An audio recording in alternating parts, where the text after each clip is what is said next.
చట్టపరమైన చర్యలకు కూడా మేము సిద్ధంగా ఉన్నాము అని చెప్పి ఇప్పటికే చెప్తుంది.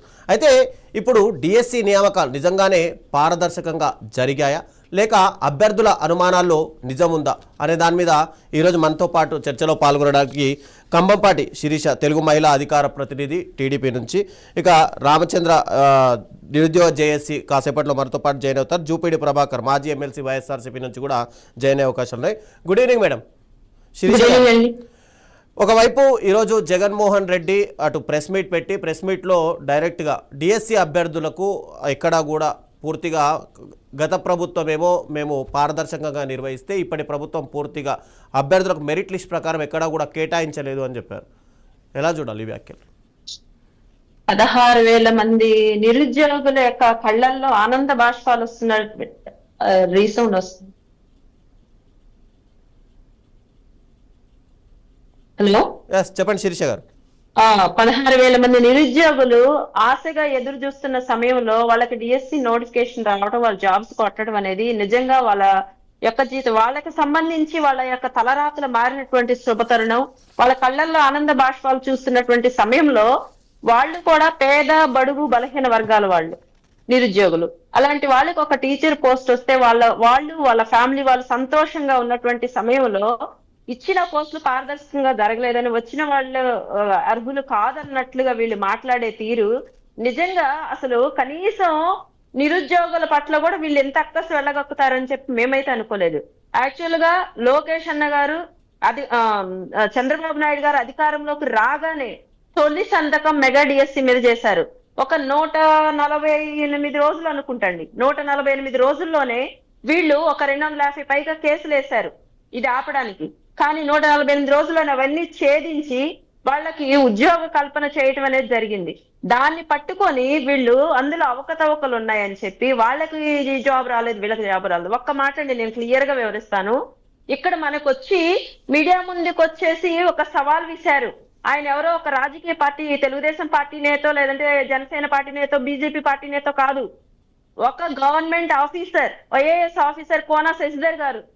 ఆయన వచ్చేసి చాలా ట్రాన్స్పరెంట్ గా జరిగింది ఉద్యోగుల నియామకం అనేది అని చెప్పి పవర్ పాయింట్ ప్రజెంటేషన్ ఇస్తూ ఎవరెవరికి ఏ కోటాలో వచ్చినాయి, రాని వాళ్ళకి ఎందుకు రాలేదో కూడా క్లియర్ గా వివరించారండి. ఒక సవాల్ విసిరారు, ఇందులో ఏమైనా ఉంటే కోర్టులు ఉన్నాయి, కోర్టులో వేయండి అని చెప్పి క్లియర్ గా ఒక సవాల్ విసిరారు. అంటే ఒక ఆఫీసర్ ఎంత ట్రాన్స్పరెన్సీ ఉందనేది ఆ విషయంలో అర్థం చేసుకోవాలండి. ఇకపోతే ఉద్యోగాలు ఇచ్చేప్పుడు స్పోర్ట్స్ కోటాలో 426 ఉద్యోగాల గురించి ఏదో పాయింట్అవుట్ చేసినట్టున్నారండి. స్పోర్ట్స్ కోటాలో వాళ్ళు కనీసం స్కూల్ డేస్ నుండి, కాలేజ్ డేస్ నుండి, యూనివర్సిటీ స్టేజ్ నుండి సర్టిఫికేట్స్ తీసుకొని వస్తే వాళ్ళ సర్టిఫికేట్స్ ని ఒకసారి అవి జెన్యునా కాదని చెప్పి వెరిఫై చేసి మరీ జాబ్స్ ఇస్తారు. అది అందరికీ తెలిసినది చదువుకున్న వాళ్ళకి. అలాంటిది ఆ సర్టిఫికేట్ అనేది ఏదో గవర్నమెంట్ వాళ్ళు, ఇప్పుడు ఉన్న గవర్నమెంట్ వాళ్ళు పెట్టినటువంటి స్పోర్ట్స్ కోటా వీళ్ళ దగ్గర నుండి వచ్చింది కాదు కదా. యూనివర్సిటీస్, కాలేజెస్, స్కూల్ డేస్ నుండి వస్తూ ఉంటాయి. శిరీష గారు, మీరేమో మేము పారదర్శకంగా స్క్రూటినీ చేశాము, దాంట్లో అభ్యర్థులు మెరిట్ లిస్ట్లో వచ్చిన వాళ్ళకే ఇచ్చాము అని చెప్తున్నారు.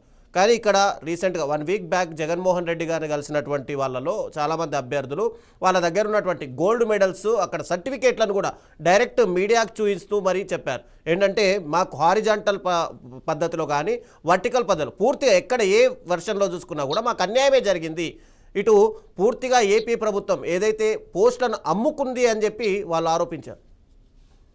ఒక్క మాట అండి, ఇప్పుడు జాబ్స్ కొట్టిన వాళ్ళు ఎవరైనా కానీ అమ్ముకుంటే కొనుక్కునే పరిస్థితి, ఫైనాన్షియల్ పరిస్థితి ఉన్నటువంటి వాళ్ళు ఎవరు కాదు. వాళ్ళు పేద మధ్యతరగతి బడుగు బలహీన వర్గాల వాళ్ళు. First point. సెకండ్ పాయింట్, ఏదైతే మాకు మెరిట్ మెడల్స్ చూపించారన్నారో, ఉదాహరణకి ఇక్కడ జాబ్స్ ఇచ్చేప్పుడు రిజర్వేషన్ కేటగిరీ ఉంటది, అందులో మహిళలు ఉండొచ్చు. మళ్ళీ అదొకటి first point reservation. Second thing, అందులో ఒకే సేమ్ మార్క్స్ వచ్చిన వాళ్ళు ఇద్దరు ఉంటే అందులో మేలా ఫిమేలా అనేది కూడా చూస్తారు. సో ఇవన్నీ తెలిసి కూడా వీళ్ళు కావాలని మాట్లాడటం తప్పితే మిగతా వచ్చిన వాళ్ళు అనర్హుల వాళ్ళనే చెప్పమానండి. లేదు, నేనైతే తెలుగు మహిళా అధికార ప్రతినిధిగా ఒక ఛాలెంజ్ అయితే ఇస్తున్నాను. ఒక్క మాట అండి, ఆ హాల్ టికెట్ నంబర్స్ మాకు పంపించమనండి. మేము మా ఆఫీసర్స్ ఎవరైతే కోన శశిధర్ గారికి పంపిస్తాం. మేము పంపించి ఏ రీజన్ తో వాళ్ళకి రాలేదు కూడా ఇవ్వడానికి మేము సిద్ధంగా ఉన్నాం. వీళ్ళ హాల్ టికెట్ నెంబర్ మాకు పంపించమనండి, దానికి కూడా మేము సిద్ధంగా ఉన్నాం.